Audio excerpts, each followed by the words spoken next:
Innal hamdalillah wassalatu wassalamu ala Rasulillahi wa ba'du. Kembali kita hadiri majlis ilmu, majlis kitab Al-Kabair, dan hari ini kita sudah memasuki Al-Kabiratu As-Sabi'atu Wassalathun, dosa besar nomor urut 37, yaitu riya. Riya ini punya saudara namanya sum'ah. Sama-sama pamer, sama-sama tidak ikhlas, sama-sama ingin dapat pujian dari orang. Bedanya riya pengen dilihat, sum'ah pengen didengar. Sum'ah misalnya saya baca Quran dengan suara merdu, lagu yang luar biasa. Harapannya apa? Orang kagum dengan suara saya. Akhirnya keluarlah pujian. Ini namanya sum'ah. Tapi kalau pengen dilihat, itulah yang disebut dengan riya. Jadi riya dan sum'ah itu sebenarnya kakak dan adik. Berkenaan dengan riya dan sum'ah, sebagai mukadimah saya sampaikan bahwa ibadah itu diterima syaratnya ada dua. Satu, ikhlas. Dua, ittiba, mengikuti yang dicontohkan oleh Rasulullah Shallallahu Alaihi Wasallam. Mana dalil ibadah diterima kalau mengikuti contoh Rasulullah? Dalilnya man amila amalan laisa alaihi amruna fahuwa raddun. Siapa yang beramal kok tidak mengikuti contoh yang kami ajarkan, maka ibadah itu akan tertolak. Jadi jangan coba-coba berinovasi dalam ibadah. Cukup ikuti Rasulullah Shallallahu Alaihi Wasallam. Mana dalilnya ibadah diterima syaratnya ikhlas? Dalilnya innamal a'malu binniyat. Amal itu tergantung dari niatnya. Ikhlas kepada Allah berarti diterima. Pengen dipuji oleh orang berarti akan ditolak oleh Allah Subhanahu wa ta'ala. Baik. Nah, kemudian biasanya bapak-bapak, kalau di antara kita ditanya tentang definisi riya, itu identik melakukan ibadah pengen dipuji. Sementara ada kriteria lain.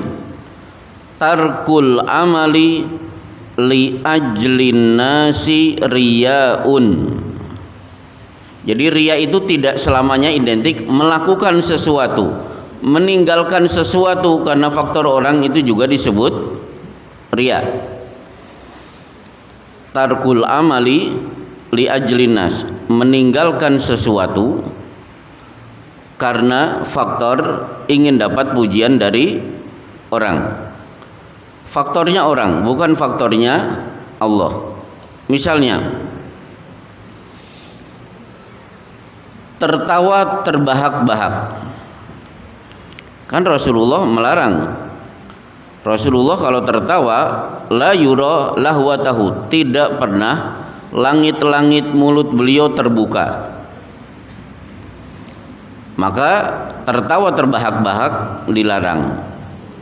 Nah, kalau ada orang biasa tertawa terbahak-bahak itu di rumah, begitu di masjid, begitu di pengajian hilang itu tertawanya, itu riya. Jadi riya itu tidak hanya melakukan sesuatu karena faktor orang, tapi meninggalkan sesuatu karena faktor orang itu juga riya. Yang ashabul udud, nah, biasa ngerokok, wah di rumah kelepus, tapi di luar tidak berani ngerokok, tidak pengen ketahuan, itu juga riya. Saya ulangi, jadi riya tidak selamanya melakukan sesuatu karena orang lain, tapi meninggalkan sesuatu karena orang lain itu juga bagian dari riya. Nah, kemudian berkenaan dengan riya, ada 3 waktu terjadinya riya. 1 qabla, 2 inda, dan yang ketiga ba'da. Nah, coba kita kupas satu persatu. Riya itu terjadi qabla, sebelum. Jadi sebelum dia melakukan perbuatan itu, memang dia sudah ancang-ancang riya, pengen pamer, pengen dipuji oleh orang. Contoh misalnya, saya naksir gadis, rumahnya di depan masjid. Pokoknya nanti maghrib atau zuhur saya akan mengumandangkan adzan dengan suara terbaik. Pagi-pagi saya sudah minum air putih 4 gelas biar tenggorokan bersih. Kemudian ngemil kencur. Kencur itu bagus kalau Bapak ngemil kencur, itu suara bisa kinclong. Kemudian latihan. Nah, betul, begitu manjing waktu duhur, saya ambil mic, saya kumandangkan adzan. Harapannya apa? Si gadis yang rumahnya depan masjid mendengar suara saya. Berarti riya itu terjadi qabla. Adzan selesai, saya perhatikan kok bapaknya tidak ada ke masjid. Begitu sholat selesai, saya pulang.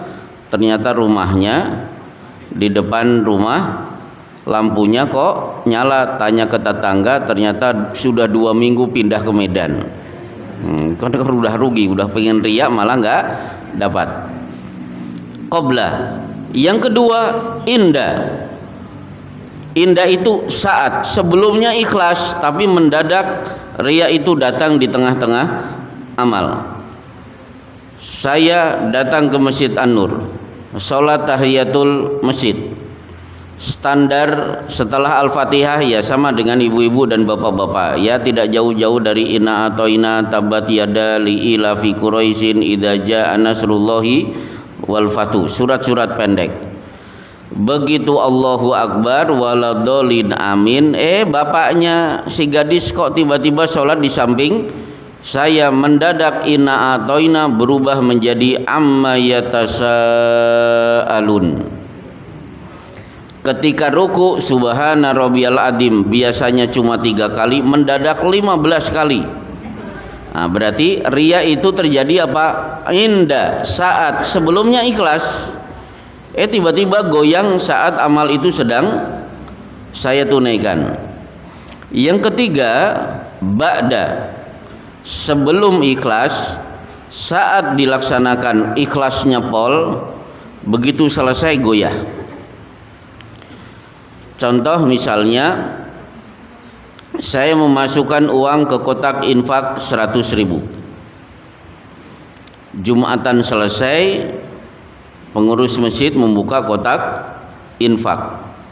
Saya lihat, loh ternyata yang warna merah cuma 1. Yang tadinya pengen pulang, saya duduk aja dengan pengurus masjid, ikut ngitung duit. Terus nerocos saya, Masya Allah, soleh bener orang ini yang memasukkan uang ke kotak infak 100.000. Pasti ini orang yang paling soleh. Kira-kira siapa ya Pak ya? Terus ngomong dengan harapan apa? Dari pertanyaan-pertanyaan itu orang mengira ujung-ujungnya dialah yang memasukkan uang ke kotak infak itu. Berarti riya itu terjadi ba'da. Inilah hebatnya setan. Yang ikhlas tetap dikejar. Bagaimana caranya? Dia tetap riya. Baik. Kemudian berkenaan dengan riya, maka Islam sangat menganjurkan ibadah itu ditunaikan sembunyi-sembunyi. Contoh, in tubdus shadaqati fani'immah hiya. Kalian umumkan sedekah, hatinya ikhlas, tujuannya mengajak orang lain terpancing untuk ikut-ikut bersedekah, oh itu cara yang bagus. Wa in tukhfuha wa tu'tuhal fuqara fahuwa khairul lakum. Tapi kalau sembunyi-sembunyi, tahu-tahu sedekah itu diterima oleh orang fakir, itu jauh lebih bagus. Maka Rasulullah memuji orang yang rajulun anfaqa akhfa hatta la ya'lama ma yunfiku yaminuhu shimaluhu, hatta la ya'lama shimaluhu ma yunfik yaminuhu. Seorang yang berinfak sembunyi-sembunyi sampai-sampai tangan kanan berinfak, tangan kiri tidak tahu. Bahkan saking bagusnya menyembunyikan amal, sampai-sampai diperbolehkan bohong untuk menutupi amal soleh. Dalilnya obrolan antara Sa'id bin Jubair dan Imran bin Husain. Di situ Sa'id bin Jubair bertanya, ayyukum ra'al kaukaba al-barihah? Yang tadi malam melihat bintang jatuh siapa? Refleks Imran bin Husain menjawab, saya. Begitu dia menjawab saya, dia kaget sendiri. Waduh, jangan-jangan dia tahu kalau tadi malam saya sholat tahajud, karena bintang jatuh itu di tengah malam di mana orang biasa sholat tahajud. Maka Imran bin Husain mengatakan, walakinni ludiktu walam akun fi sholatin. Anda harus tahu kenapa saya terbangun bisa melihat bintang jatuh. Saya sedang tertidur lelap, tiba-tiba disengat kala jengking, bangun, mata saya melotot melihat bintang jatuh. Saking sakitnya, walam akun fi sholatin, setelah itu aku tidak sholat tahajud. Padahal dia sholat tahajud. Jadi dia membohongi dirinya, membohongi Sa'id bin Jubair, bohong terhadap sholat tahajudnya. Jadi boleh, Bu, gimana saum Senin Kemis? Wah Bu, maaf saya tidak pernah saum Senin Kemis, saya saum nunggu bulan Ramadan. Padahal dia saum Daud. Itu boleh. Gimana Mas, baca Quran sehari bisa 1 juz? Ngos-ngosan Mas, saya sehari paling-paling setengah lembar. Padahal sehari dia 5 juz. Jadi demi menjaga keikhlasan diperbolehkan membohongi orang lain untuk menutupi amal-amal solehnya. Baik, kemudian, nah sekarang apa yang harus kita lakukan kalau riya tiba-tiba sudah terlanjur? Riya terlanjur. Ada 2 hal yang perlu kita ketahui. Kalau riya itu terlanjur saat dikerjakan, dan Bapak saat itu juga sadar ini riya, ini tidak ikhlas, para ulama menerangkan perangi perasaan itu, maka memerangi perasaan itu berusaha untuk mengembalikan ikhlas karena Allah. Insya Allah amalnya dinilai sebagai amalan yang ikhlas. Jadi ketika Bapak melakukan ibadah, tiba-tiba ada perasaan bangga, ada keinginan orang lain tahu, maka segera perangi, usahakan kembali kepada titik awal, ikhlas karena Allah. Meskipun itu sulit, tidak mungkin kembali 100%, usaha itu dinilai oleh Allah sebagai amal ibadah yang ikhlas. Nah, yang kedua, untuk mengantisipasi, karena setiap hari kita selalu beraktivitas, ada peluang kita ingin mendapatkan pujian, maka Islam mengajarkan untuk banyak-banyak berdoa, Allahumma inni a'udzubika an usyrika billahi syai'a fima a'lamu wa fima la a'lamu. Ya Allah, aku berlindung kepadamu supaya aku tidak terjatuh ke dalam perbuatan syirik sekecil apapun, baik yang aku sadari maupun tidak aku sadari. Kalau bisa ini menjadi doa harian, karena riya itu tiap hari mengancam kita. Ya Allah, ampuni kalau aku melakukan perbuatan syirik, baik yang aku sadari maupun tidak aku sadari. Atau cara kedua, setiap tidur Bapak sudah melakukan prosedur tidur, wudu terlebih dahulu, kemudian membaca ayat kursi, akhir Al-Baqarah, Al-Ikhlas, Al-Falaq, An-Nas, kemudian ditiup, setelah itu diusap ke seluruh badan, tidak lupa membaca Bismika Allahumma amutu wa ahya. Nah, di Sunan Abu Daud Rasulullah menganjurkan kita untuk membaca Qul ya ayyuhal kafirun. Itu adalah kafarat, penutup penghapus dosa-dosa perbuatan syirik dari bangun tidur sampai kembali ke tempat tidur. Jadi cara harian untuk menghapus dosa syirik, karena riya itu kan bagian dari syirik, meskipun syirik kecil, terhapus dengan baca Qul ya ayyuhal kafirun setiap sebelum tidur. Baik. Nah, kemudian bagaimana dengan bahaya riya? Baik.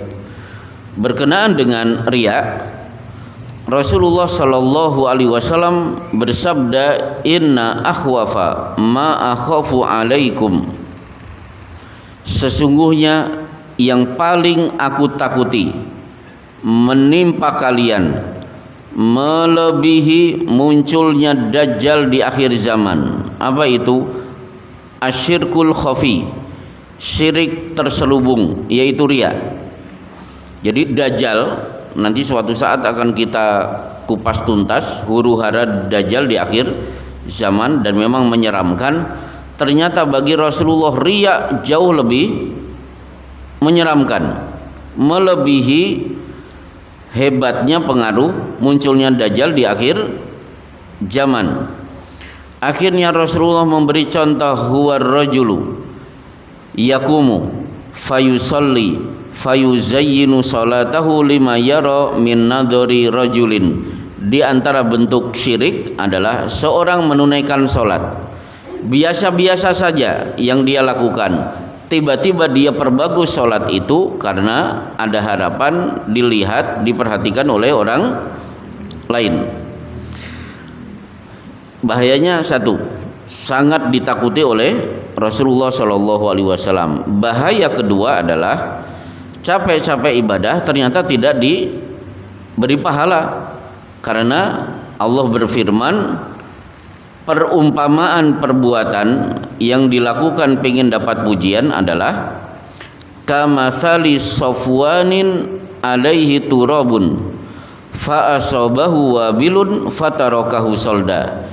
Ibarat batu diletakkan tanah di atas batu, turunlah hujan lebat. Begitu hujan selesai, tanah yang ada di atas batu sudah hilang, tidak tersisa sedikit pun, batu kembali menjadi bersih. Itulah bersihnya pahala bagi orang yang melakukan ibadah atas dasar riya. Nah, di sini Imam Az-Zahabi menerangkan justru orang yang pertama kali diseret ke neraka jahanam itu bukan maling, bukan gali, bukan pelacur, bukan germo. Nah, di sini inna awwalan nasi yuqda alaihi yaumal qiyamati rajulun ustushida fi sabilillahi fa utiya bihi fa arafahu ni'amahu fa arafaha. Sesungguhnya orang yang pertama kali disidang pada hari kiamat adalah orang yang dulu pernah berjihad mencari mati syahid fi sabilillah, dihadapkan di hadapan Allah, diungkapkan tentang nikmat-nikmat yang sudah Allah berikan, dia mengakui bahwa Allah sudah memberikan sekian banyak nikmat. Nah, pertanyaan dari Allah, fama amilta fiha, apa yang kamu kerjakan di dunia?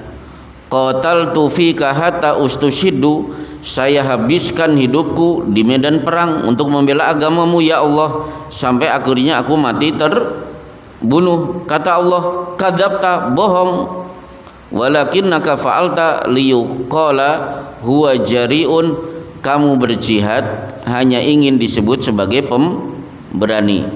Akhirnya malaikat diperintahkan untuk menyeret wajahnya, setelah itu dilempar ke neraka jahanam. Yang kedua, orang yang rajin bersedekah. Ditanya oleh Allah, apa yang kamu kerjakan di dunia? Ma taraktu min sabilin tuhibbu an yunfaqa fiha illa anfaqtu fiha laka. Ya Allah, aku habiskan umurku untuk banyak berinfak, untuk mengharap ridhamu. Kata Allah, kadzabta walakinnaka fa'alta liyuqala huwa jawad, kamu bersedekah hanya ingin disebut sebagai dermawan, dan gelar itu sudah engkau dapatkan dulu di dunia.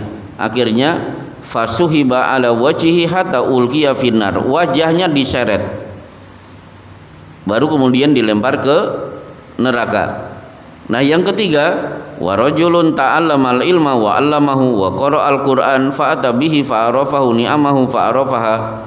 Dia dulu menuntut ilmu, ahli Quran. Nah, ditanya oleh Allah, apa yang kamu kerjakan? Ta'allamtul ilma wa 'allamtuhu wa qara'tu fikal Qur'an. Aku dulu belajar ilmu, kemudian aku mengajarkan ilmu itu, aku ajarkan orang mengamalkan Quran. Kata Allah, kadzabta walakinnaka ta'allamta liyuqala huwa alim, kamu ngisi-ngisi pengajian di mana-mana hanya ingin disebut sebagai seorang alim, orang pintar, luas ilmunya. Akhirnya tiga orang ini, padahal tiga orang ini kan dibutuhkan masyarakat. Mujahid dibutuhkan umat Islam, ahli sedekah jelas dibutuhkan, kemudian ulama pasti dibutuhkan. Ternyata tiga-tiganya tidak dianggap oleh Allah. Akhirnya tiga-tiganya menjadi penghuni neraka nomor urut pertama. Maka para ulama menyampaikan satu kaidah, banyak amal besar ternyata tidak dinilai sama sekali di sisi Allah karena faktor niat, sebagaimana ada amal remeh ternyata di sisi Allah besar karena juga faktor niat. Berjihad, bersedekah, mengajarkan ilmu agama, ini perbuatan besar, manfaatnya besar, tapi tidak dianggap karena faktor niat. Sementara bertebaran hadis, amalan-amalan remeh mengantarkan orang itu masuk surga, itu juga karena faktor niat. Contoh misalnya, uridot alayya ujura ummati hatta al-qadat yukhrijuha ar-rajulu minal masjid.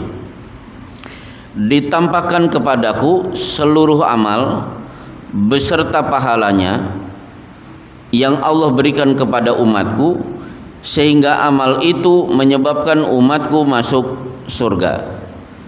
Hatta al-qadat yukhrijuha ar-rajulu minal masjid, termasuk orang yang mengambil sepotong sampah yang ada di masjid.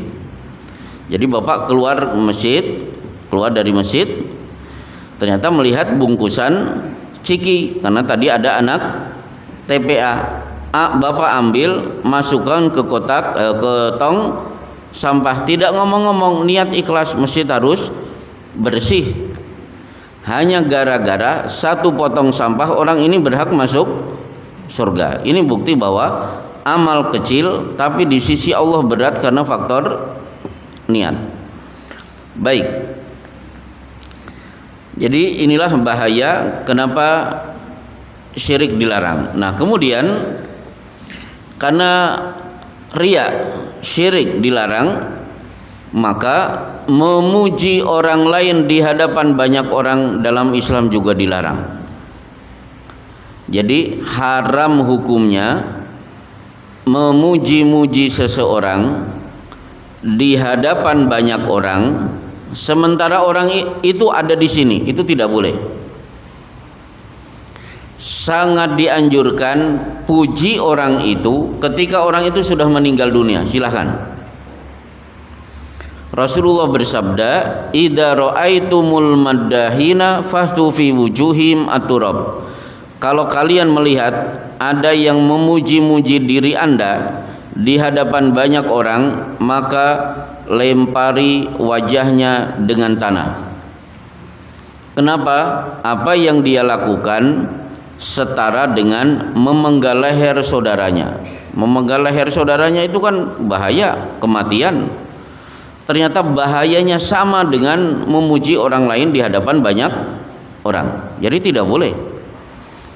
Tapi ternyata memang puji-pujian, apalagi yang dilakukan oleh seseorang untuk doronya, untuk presidennya, untuk tokoh-tokohnya, itu sering terjadi di Indonesia. Padahal dalam Islam dilarang.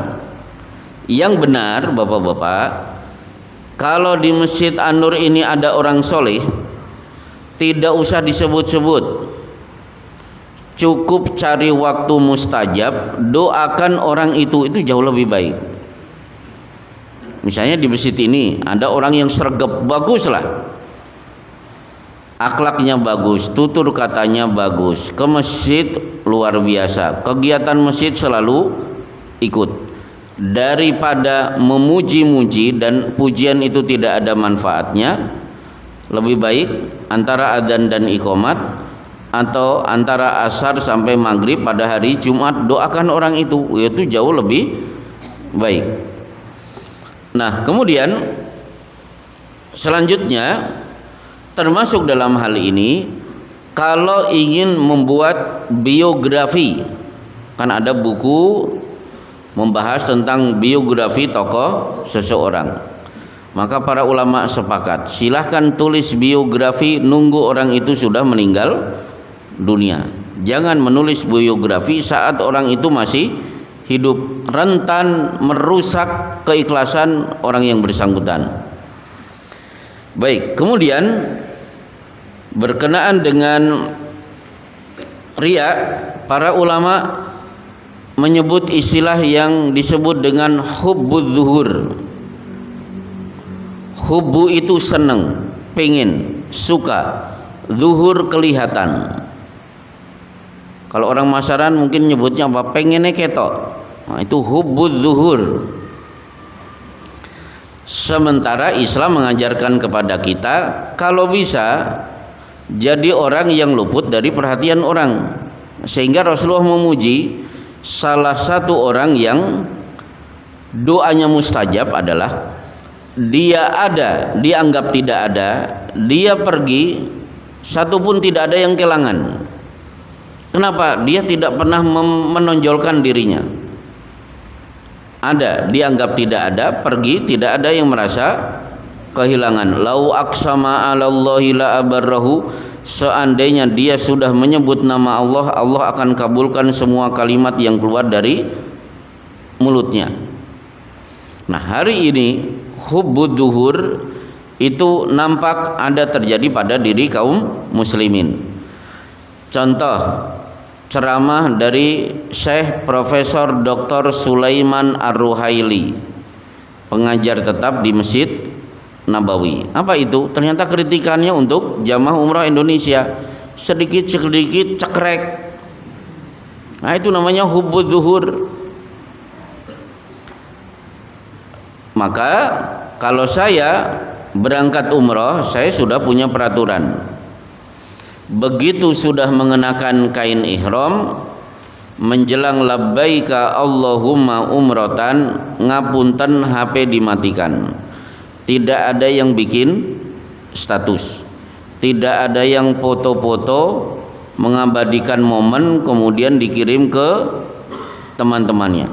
Pokoknya saat umroh tidak ada foto-foto. Kapan boleh foto-foto? Nanti kalau sudah selesai Sofa dan Marwah, rambut dipotong, silahkan sepuas-puasnya foto-fotoan. Tapi saat manasik tidak ada. Apalagi live manasik umrah, sedang tawaf tapi HP-nya dihidupkan. Pokoknya teman-teman saya di Facebook harus tahu kalau saya sedang tawaf. Nah, itu namanya hubbuz zuhur. Pengennya kelihatan. Sementara Islam mengajarkan innallaha yuhibbul abda at-taqiyya al-khafiyya, sesungguhnya Allah mencintai hamba yang bertakwa dan suka menyembunyikan dirinya. Nah, saya punya teman bikin statusnya konangan sama istri saya, statusnya jam 2. Akhirnya diperlihatkan, saya lihat ternyata teman saya bikin status, ya Allah, aku bersyukur kepadamu karena dari sekian hambamu yang engkau ciptakan, engkau pilih aku sebagai orang yang bermunajat di keheningan malam ini. Duer, kan luar biasa. Itu namanya hubud duhur. Jadi pengen orang tahu kalau saya sedang sholat tahajud. Padahal tadi Husain bin Abdurrahman rela berbohong dengan harapan orang tidak tahu kalau dia tadi malam sholat tahajud. Nah, maka coba kita lihat beberapa dalil dari Quran dan hadis berkenaan dengan berusaha menyembunyikan popularitas. Jadi gini, apa yang perlu kita sembunyikan pada diri kita? Satu, sembunyikan popularitas, tidak usah terkenal.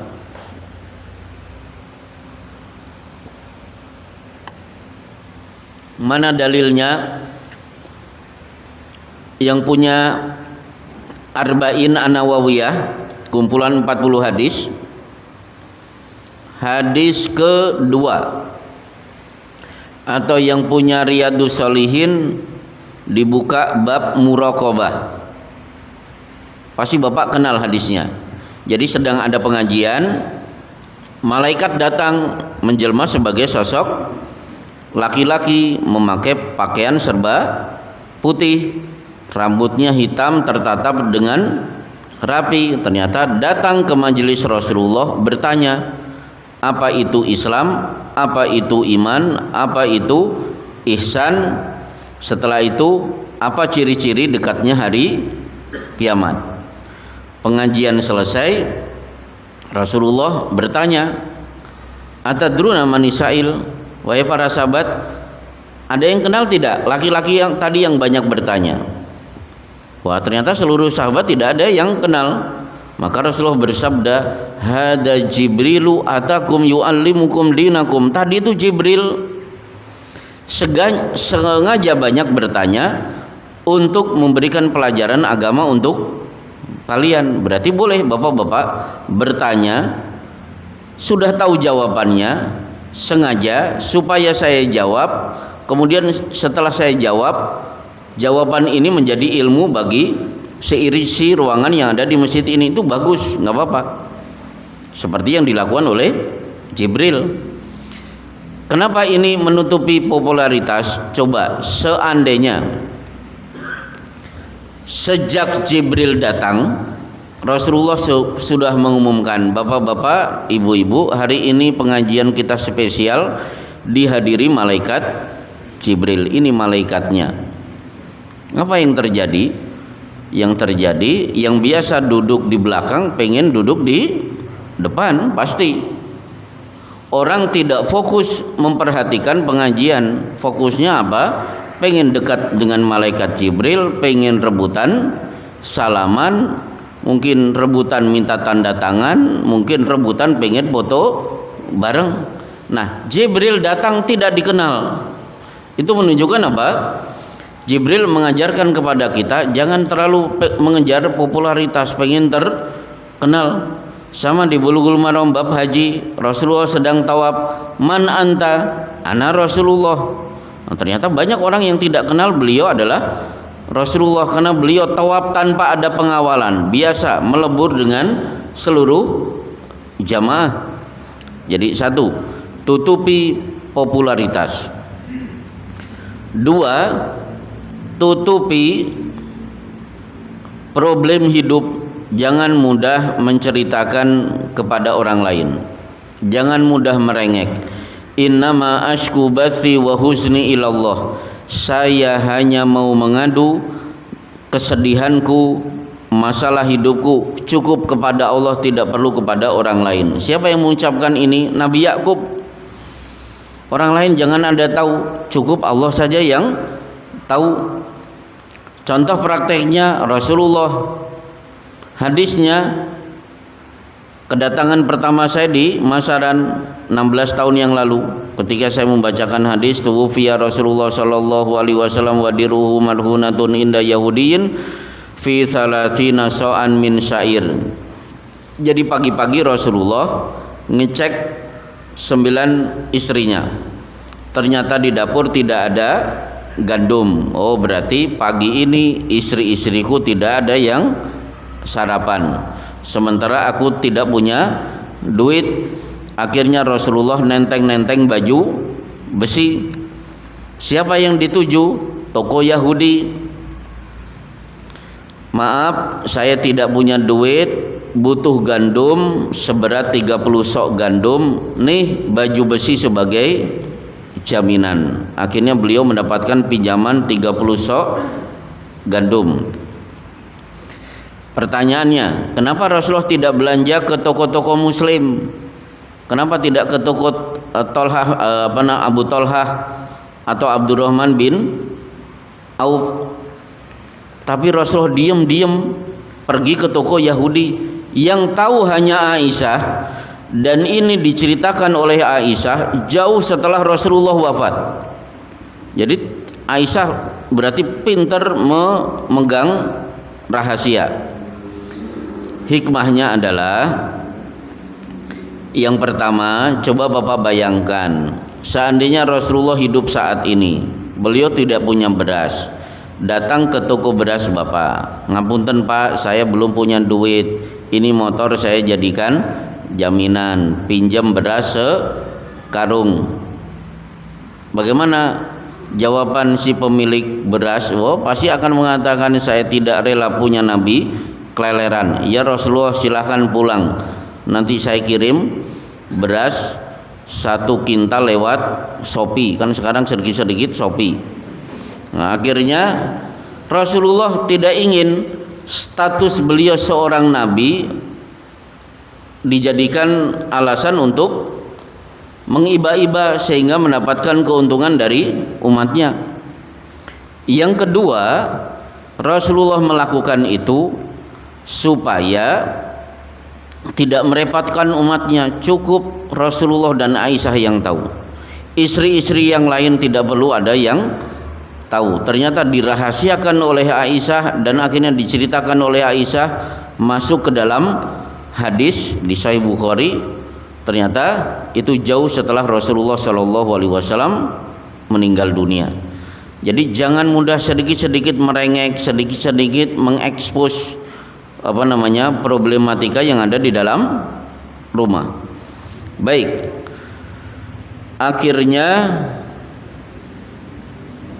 terakhir Rasulullah SAW mengajak kepada kita, kalau bisa jadi orang yang senyap di dunia, di bumi, tapi terkenal di langit. Kenapa? Wa dzakarahumullahu fiman iddahu, nama dia selalu disebut-sebut oleh Allah di hadapan malaikat yang ada di langit. Jadi orang ini malaikat manapun kenal semuanya, tapi di dunia tidak terkenal, nggak masalah. Insya Allah cukup selesai. Kita lanjutkan dengan tanya jawab. Ada pertanyaan di luar riak karena kelihatannya sudah jelas. Saya persilahkan.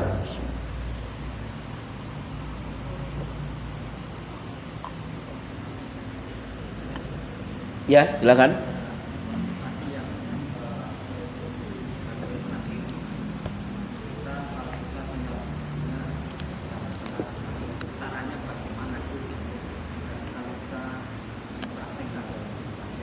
Wah. Baik, kalau bisa mulai hari ini bagus seandainya kita sering melakukan amal ibadah sembunyi-sembunyi. Caranya itu Misalnya apa? Memasukkan uang ke kotak infak nunggu orang lain tidak ada. Wah, itu bagus. Syukur-syukur kalau toh ketahuan, kalau bisa nunggu kalau kita sudah mati.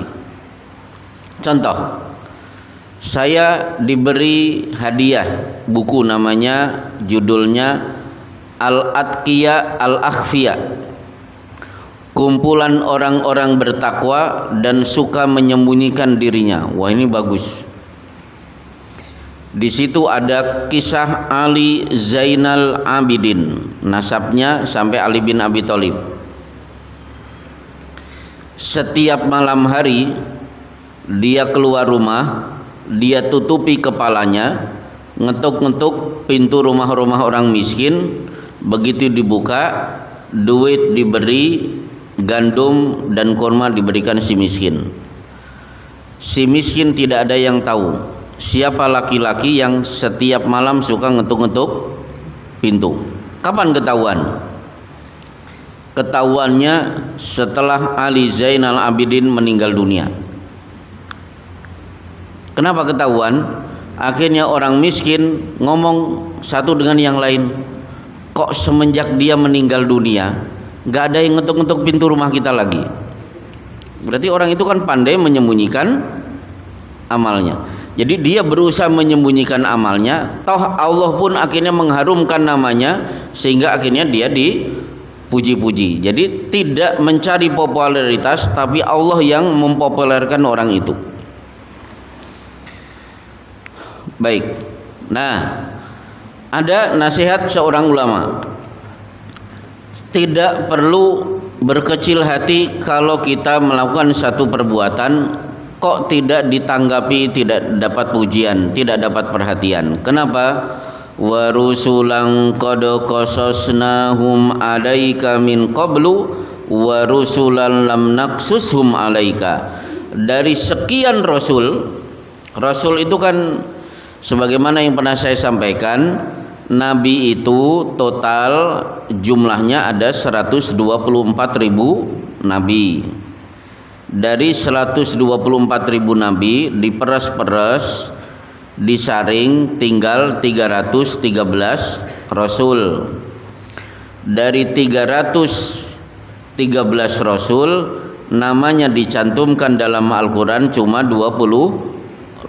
Berarti berapa persen yang dicantumkan dalam Quran dan berapa sekian persen yang tidak dikisahkan? Maka tadi di surat An-Nisa, wa rusulan qad qasasnahum 'alaika wa rusulam lam naqsushum 'alaika. Dari sekian rasul ada kisahnya kami ceritakan kepadamu wahai Muhammad, tapi mayoritas kami sembunyikan, engkau tidak perlu tahu. Padahal rasul-rasul itu sudah mengeluarkan tenaganya, kesungguhannya, sampai dibenci, dimusuhi umatnya. Ternyata kisah mereka tidak tercantum dalam kitab apapun kecuali sedikit rasul yang jumlahnya cuma 25. Jadi jangan berkecil hati. Kalau kiprah kita di Masjid An-Nur mungkin tidak pernah disebut-sebut, tidak pernah ditanggapi. Kenapa? Yang kita kejar adalah ikhlas karena Allah. Baik, sudah adzan kelihatannya. Satu penanya terakhir, alhamdulillah tidak ada. Berarti kenapa?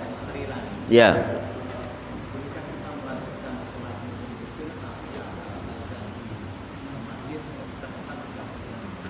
Witir belum selesai tiba-tiba adzan, enggak masalah.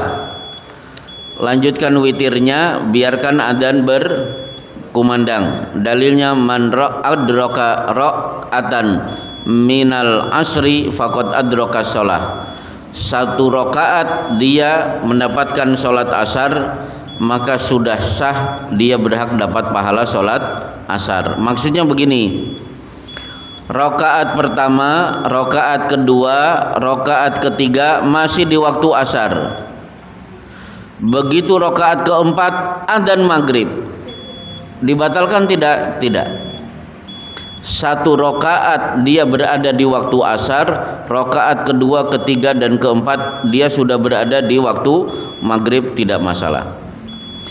Baik, ini saja kajian kita di malam hari ini. Kita akan lanjutkan. Oh, berarti untuk pekan depan, nggak apa-apa? Ya. Wah, tulisannya kecil-kecil lagi nih. Ya udah, ini insya Allah pekan depan kita bahas karena waktu Isya sudah masuk. Wassallallahu ala Muhammadin wa ala alihi wa sahbihi ajmain. Assalamualaikum warahmatullahi wabarakatuh.